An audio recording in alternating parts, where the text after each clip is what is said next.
Science कहता है कि दुनिया का कोई भी इंसान नहीं सह सकता 0 से नीचे और 50 से ऊपर का तापमान। 0 से नीचे चटक जाती है हड्डियां और 50 से ऊपर पिघल जाती है मांसपेशियां।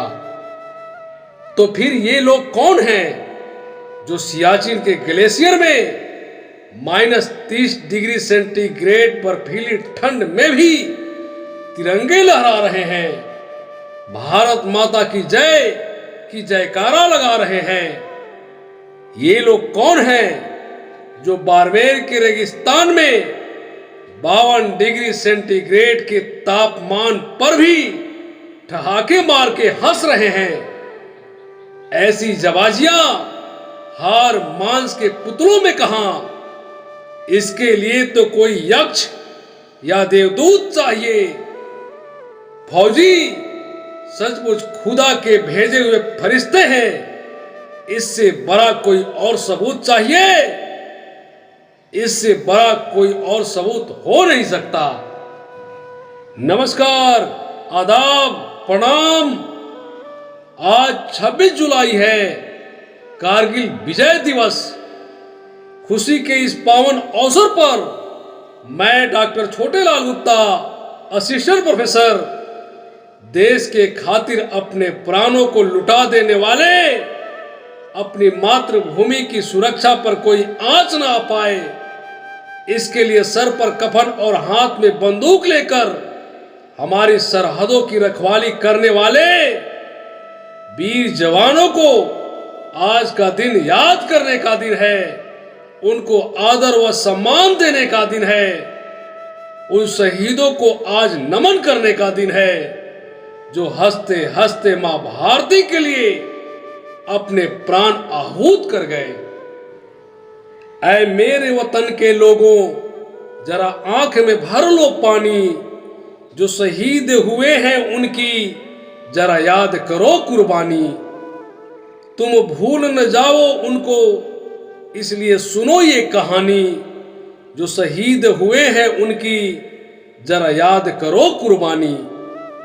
जब घायल हुआ हिमालय, खतरे में पड़ी आजादी, जब तक थी सांस लड़े वो, जब तक थी सांस लड़े वो, फिर अपनी लाश बिछा दी।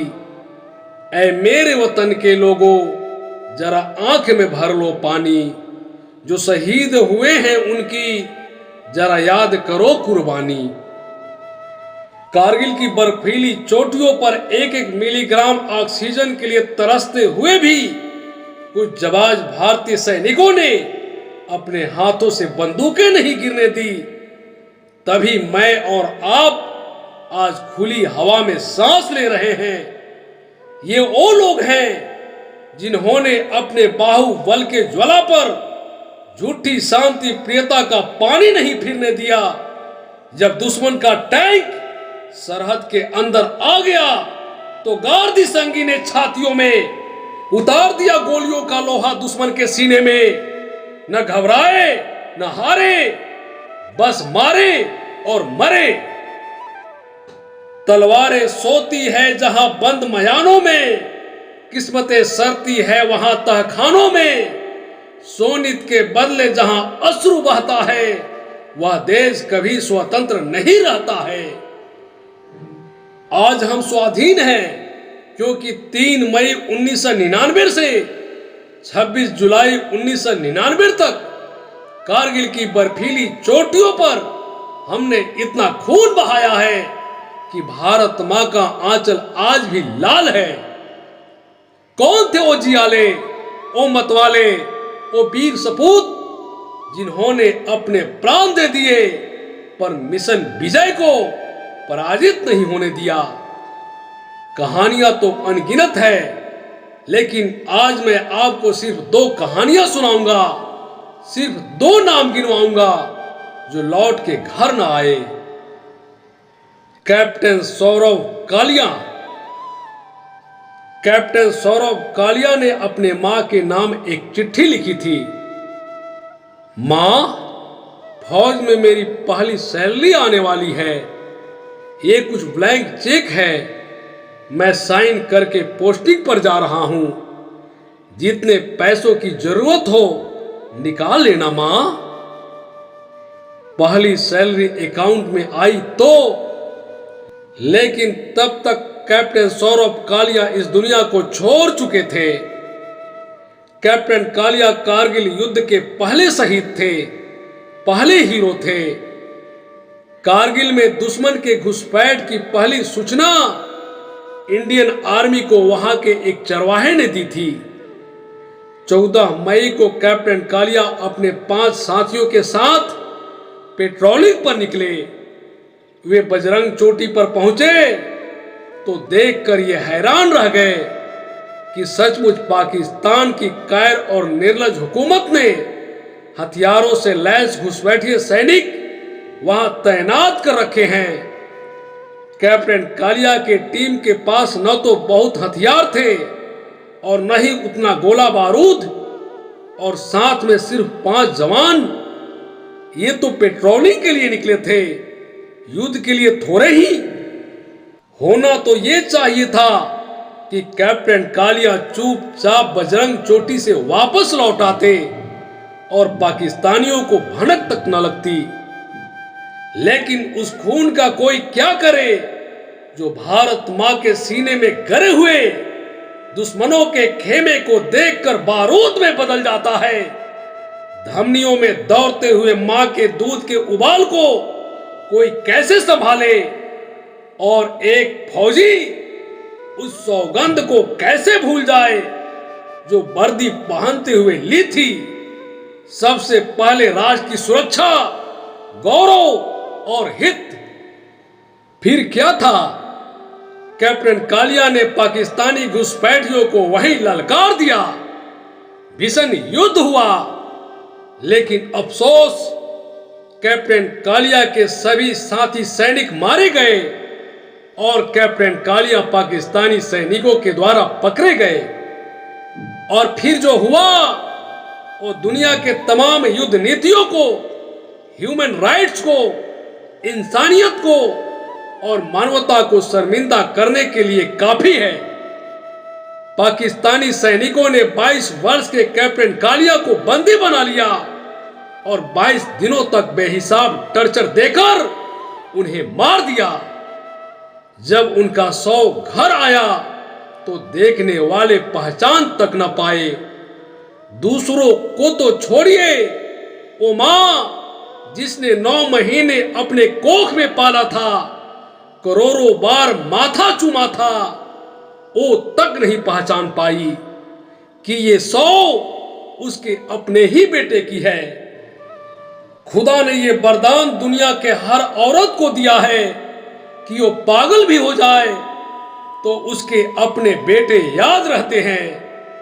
लेकिन यादाश्त के कौन से कोने में जाकर कैप्टन कालिया की मां अपने मुस्कुराते हुए बेटे की तस्वीर से ये कटी फटी हुई लाश पहचान न सकी, जिसके चेहरे पर कुछ बचा ही नहीं था। न नाक, न कान, न आंखें, न हाथ, न कलेजा, न गुर्दा, न पेट की अतरिया। कई टुकड़ों में छत बिछत अंगों को देखकर रूहें भी कांप जाती है। लेकिन पाकिस्तानी गिद्धों ने सब नोच के खा ली थी। इस तरह हमारे भारत मां के लाल कैप्टन सौरभ कालिया सदा सदा के लिए भारत मां के गोद में सो गए।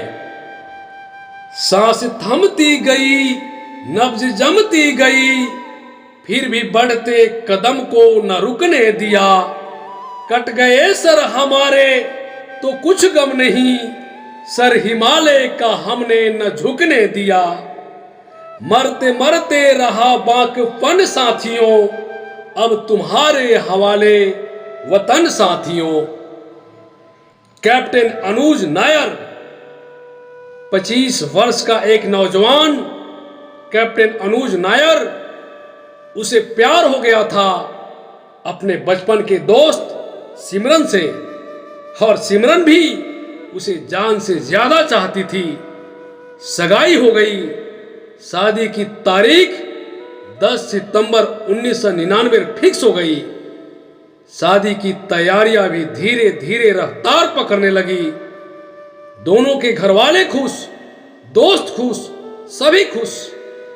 लेकिन तभी सरहदों से बुलावा आ गया और वो लड़का कैप्टन अनुज नायर, जो सिमरन से बेइंतहा मोहब्बत करता था, लेकिन भारत मां की मिट्टी से थोड़ा सा और ज्यादा इश्क था उसे। वो चल पड़ा अपनी मातृभूमि को रौंदने वाले उन विदेशी घुसपैठिए सैनिकों के पैरों को काटने। अनुज के पास सिमरन के सगाई वाली अंगूठी साथ में ही थी। उसने अपने कमांडिंग ऑफिसर को देते हुए कहा, ये अंगूठी सिमरन को दे दीजिएगा। कमांडिंग ऑफिसर ने कहा, मैं क्यों दूं?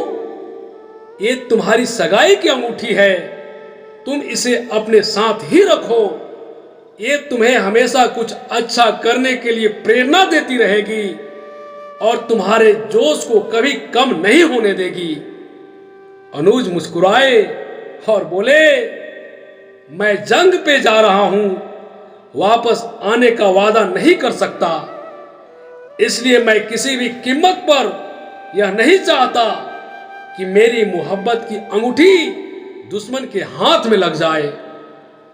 मैं लौटने के इरादे से जा रहा हूं, मगर सफर सफर है, मेरा इंतजार मत करना।